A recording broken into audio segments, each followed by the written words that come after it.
নমস্কার বন্ধুরা, সিরিয়ালের সাতকাহন চ্যানেলে আপনাদের স্বাগত জানাই। চলে এসেছি তারে ধরি ধরি মনে করি সাতকাহন নিয়ে।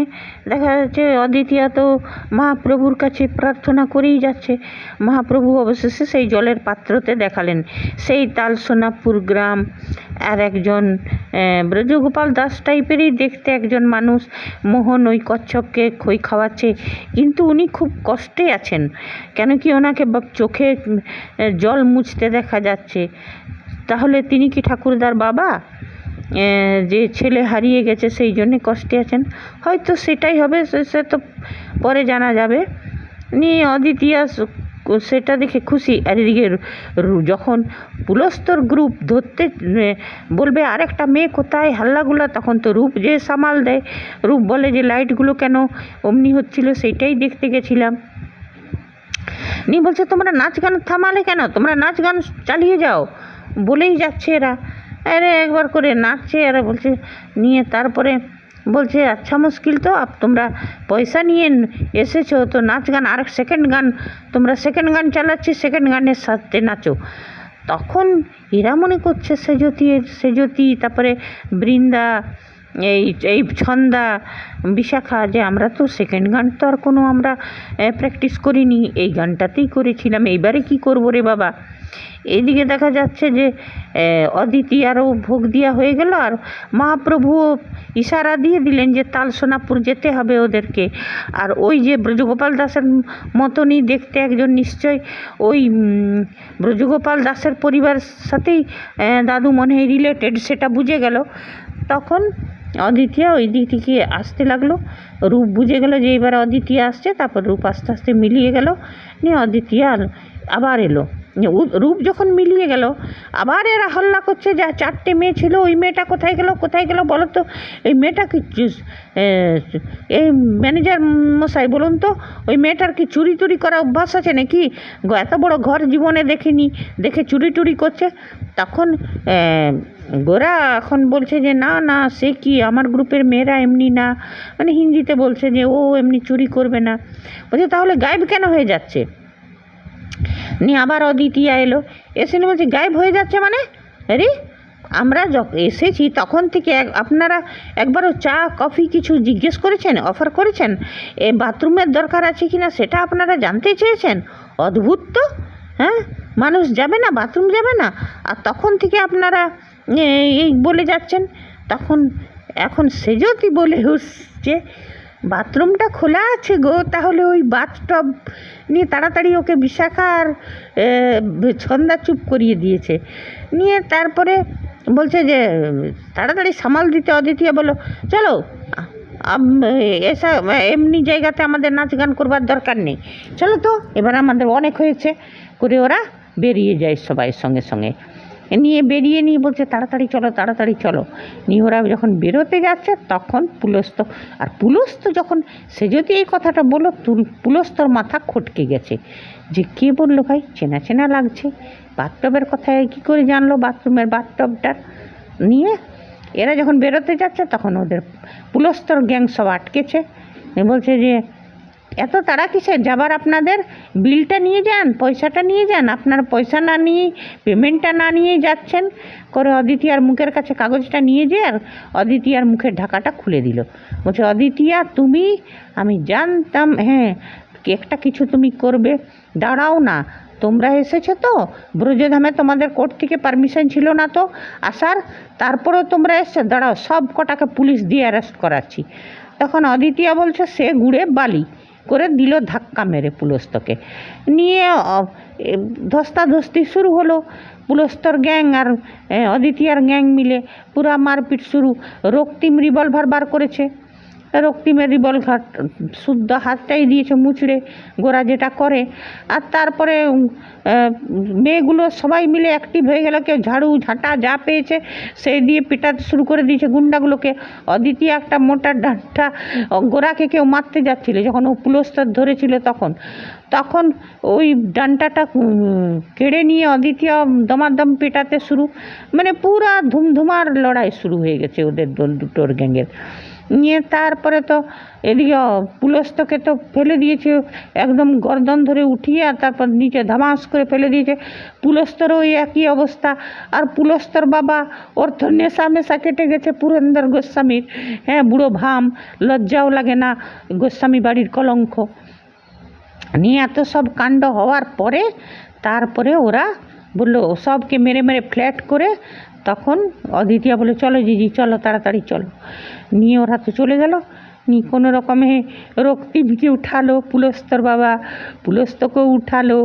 বলছে যে এইবারে কি হবে? হ্যাঁ, বলছে এইবারে কি হবে?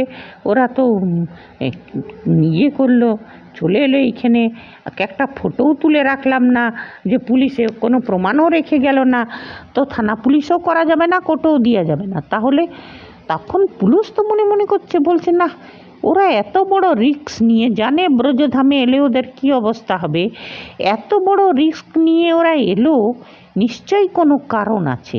কিন্তু কারণটা কি আছে?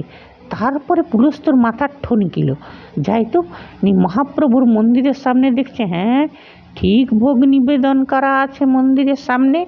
ও বুঝে গেল যে মহাপ্রভুকে 7 দিন অন্ন জল যদি না দেওয়া হয়, ওই শয়তান সাধুটা ওই শ্রীমিরাক্ষ বলেছিল বাস্তু ছেড়ে চলে যাবে, তো এরা তো 7 দিনের মধ্যে 4 দিনের দিনেই দিয়ে দিল, আর তো হাতে মাত্র 3 দিন, 4 দিনে দিয়ে দিল, এদের সব ভেঙে দিল। নিয়ে মহাপ্রভু অন্ন জল গ্রহণও করে নিয়েছে। নিয়ে সেইটা দেখে সে বলছে, আরে রক্তিম, তারপর নিজের বাবাকে বলছে সর্বনাশ হয়ে গেছে, মহাপ্রভুর সামনে তো ওরা ভোগ নিবেদন করে দিয়েছে অন্ন জল। বলছে তাহলে আর কি? বলছে দাঁড়া গুরুদেবকে ফোন করি। নিয়ে সেই বুড়ো শয়তান তিমিরাক্ষকে ফোন করলো। তিমিরাক্ষ তো চিল্লাতে লাগলো, এটা কি করে হলো? হ্যাঁ, 4 দিন হয়ে গেছিলো, মহাপ্রভু তো দুর্বল হয়ে গেছিলো, ওদের দেবতা তো দুর্বল হয়ে গেছিলো, আমি দুর্বল করে এসেছিলাম, আর তোরা এই কাণ্ড, তোরা চোখখান খোলা রাখতে পারলি না গাধারা। বলতে লাগলো কি করে অন্ন জল দিয়ে দিল, তাহলে তো ওর শক্তি ফিরে এসছে মহাপ্রভুর। তখন রক্তিম পুলস্তর কাছ থেকে ফোনটা কেড়ে বলছে, অমনি কেন বলছেন, এখনও তো খাবারটা রাখা আছে, যাচ্ছি ফেলে দিচ্ছি, ছুঁড়ে ফেলে দিচ্ছি। বলছে আরে গাধা গর্ধব, ওকে আমাদের মতন খায় নাকি? উনি গ্রহণ করে নিয়েছেন, উনি কি মানুষের মতন খান? গ্রহণ করে নিয়েছে মহাপ্রভু। নিয়ে এই নিয়ে তো পুরা এবারে কি বলছে, দাঁড়া এখন তো আমার আর কিছু করার নেই, আমাকে ভাবতে দে। নিয়ে এদেরকে তমসে গাল দিয়েছে ওই তিমিরাক্ষ। নিয়ে বলছে আমাকে কিছু করার নেই, এবার আমাকে কিছু ভাবতে দে, আবার প্রথম থেকে শুরু করতে হবে, আবার শক্তি সঞ্চয় করতে হবে। কেন কি মহাপ্রভু 4 দিনের মাথায় অন্ন জল ভোগ গ্রহণ করে নিল, আর তো ওনার তো শক্তি ফিরে এসছে। এইবারে তো ওই শক্তির সঙ্গে লড়াই করতে হলে আমাকে শূন্য থেকে শুরু করতে হবে আবার সেই। নিয়ে বলছে আবার যদি এবার পরিচয় জানতে পেরে যাই ওই শ্রীধর গোস্বামী, তাহলে তারও মুশকিল। হ্যাঁ, এইটাই বললো, ওইটাও নজর রাখতে হবে যে শ্রীধর গোস্বামীর পরিচয় ওরা জানতে পারছে কি করে। আর ওদের যে খবরি কুন্তলিনী, তাকে তো বন্ধ করে গেছে, ওর ফোনও নেই, দিবে কী করে? এরা তো কেঁচাই পড়ে গেল। আর ওই দিকে ওরা সব দেখা গেল ওরা ঘরে পৌঁছে গেছে। নিয়ে ওইটা সবাই খুশি, দাদুভাই খুব খুশি হয়েছে যে মহাপ্রভুকে অন্ন জল দেওয়া হয়েছে। নিয়ে বলছে দিদিভাই মহাপ্রভুকে অন্ন জল গ্রহণ করেছে? বলছে হ্যাঁ গ্র্যান্ডপা গ্রহণ করেছেন, আর এটাও আমাকে বলে দিয়েছেন যে তোমার জন্ম পরিচয়ের জন্য আমাদেরকে কোথায় যেতে হবে। নিয়ে সবটা বললো যে তাল সোনাপুর যেতে হবে, ওই দিঘিটা দেখলাম, সব কিছুই মানে আদ্যপান্ত বললো। নি সেজতি বলছে তখন যে হ্যাঁ গো, তুমি যে মহাপ্রভুকে ভোগ দিতে গেলে, তো তুমি তো এরা খুব হাল্লা গুল্লা করছিল, তো একটু পরেই ফিরে এলে। তখন বলছে যে একটু পরে তো আমি ফিরে আসিনি, আমার তো অনেক দেরি লেগেছিলো। বলছে এরা এর মধ্যে হাল্লামাচি দিয়েছিল যে আরেকটা মেয়ে কোথায় গেল। হ্যাঁ, বলছে না আমার অনেকটা সময় লেগেছিল, তারপরে এসছি। বলছে আরে তুমি এসছিলে তখন বৃন্দা, এই বিশাখা, ছন্দা। বলছে না তুমি এলে তো, এসে নি বললে যে লাইটগুলো নাকি খারাপ হয়ে গেছিলো, সেইটাই ঠিক করতে তুমি গেছিলে। তখন বলছে অদিতিয়া, বলছে আমি আসিনি তো, আমি তো মহাপ্রভুর সঙ্গে কথা ভোগ নিবেদন করলাম, তারপরে ওনাকে অনেক আকুতি মিনতি করলাম, রাস্তা দেখাতে বললাম। হ্যাঁ, তারপরে আমাকে উনি রাস্তাটা দেখালেন, ওই তালসোনাপুর ওই দিঘির ছায়াটা দেখতে পেলাম জলের পাত্রে। তা আমার তো আসতে অনেকটা সময় লেগেছে। বলছে না, তখন গোরা বুঝে গেছে যে ওইটা রূপ ছিল। গোরা বলছে, রূপ তুমিই ছিলে, আবার তুমি এসে আমার পরিবারটাকে বাঁচিয়ে গেলে। গোরা আস্তে আস্তে যেয়ে পরে ওই রূপের ফটোর সামনে বলছে, রূপ তুমি আবার এসছিলে, আমার পরিবারকে বাঁচিয়ে গেলে, আমার ব্রজধামকে বাঁচিয়ে গেলে। এই ব্রজধাম তোমার আর আমার অনেক স্মৃতি আছে। আর অদিতিয়া কিন্তু সব দরজার আড়ালে দাঁড়িয়ে দাঁড়িয়ে শুনছে। বলছে, এই তোমার স্মৃতি থেকে দূরে আমারও ভালো লাগছে না। হ্যাঁ দাঁড়াও, এবারে শিগগিরই দাদু ভাইয়ের পরিচয় জেনে আমরা ব্রজধামে ফিরে যাব, আর তারপরেই তোমার স্মৃতিটুকু আমার কাছে সোচ্চার হয়ে যাবে, আবার ফিরে পাবো আমাদের স্মৃতিটুকু নিয়ে। এইসব গোরা বলছে। অদিতিয়া মনে মনে বলছে যে এটা তো রূপ দিদি আজকে এসেছিল, তার মানে উনি আবার আমি আরও অনেকটা গোরাচাঁদের থেকে দূর হয়ে গেলাম, জিজির থেকে দূর হয়ে গেলাম। তারপরে গোরা আস্তে আস্তে বেরিয়ে গেল। তারপরে অদিতিয়াও ঢুকলো নি। বলছে, দিদি, রূপ দিদি, আমি তোমাকে একটুও হিংসা করি না, কিন্তু আমিও তো ওদের পরিবারটাকে বাঁচাতে চাই। আমিও চাই ভালোবাসার লড়াই, স্মৃতিটুকু থাক। কিন্তু তুমি বলেছেন, মহাপ্রভু বলেছেন, আগে জন্মে তুমি মালা ছিলে, তুমি ফুলকে বাঁচিয়েছিলে, আর সেই পুণ্য ফলে তুমি আজ গোরাচাঁদ জিজির ভালোবাসা পেয়েছো। তো কি জানি আমার লড়াইটা কত দূর কী হবে।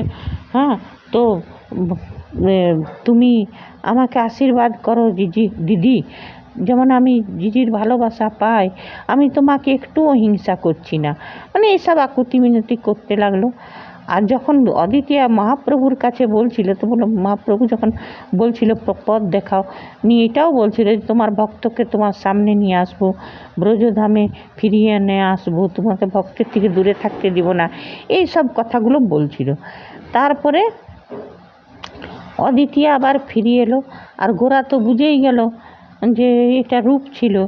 আর এরা আবার দাদু ভাইও খুব খুশি, নিয়ে বলল যে জিজি, আমাদেরকে কালকে সকালে আবার তালসোনাপুরে যেতে হবে। বলল হ্যাঁ। নিয়ে রিক্যাপে দেখলাম নেক্সট এপিসোডে যে পরের দিন তালসোনাপুরে যেতে হবে। ওরা তালসোনাপুরে পৌঁছে গেছে। আর ওই যে ভদ্রলোক যিনি মোহনকে খই খাওয়াচ্ছিলেন, কচ্ছপ মোহনকে খই খাওয়াচ্ছিলেন, তো উনি একটা পুঁথিতে কিছু লিখছিলেন। সেইটাই অদিতিয়া সন্দেহ করছে যে ওই পুঁথিতে নিশ্চয় দাদুরই কিছু লিখে গেছে, জন্ম পরিচয়। ঠিক আছে বন্ধুরা, আজকে এতটাই। নেক্সট এপিসোডের সাতকাহন নিয়ে ফিরে আসবো। ততক্ষণে ধন্যবাদ, বাই। ভজ গৌরাঙ্গ লহ গৌরাঙ্গের নাম রে, যে জনা গৌরাঙ্গ ভজে, সে হয় আমার প্রাণ রে। ভজ গৌরাঙ্গ লহ গৌরাঙ্গের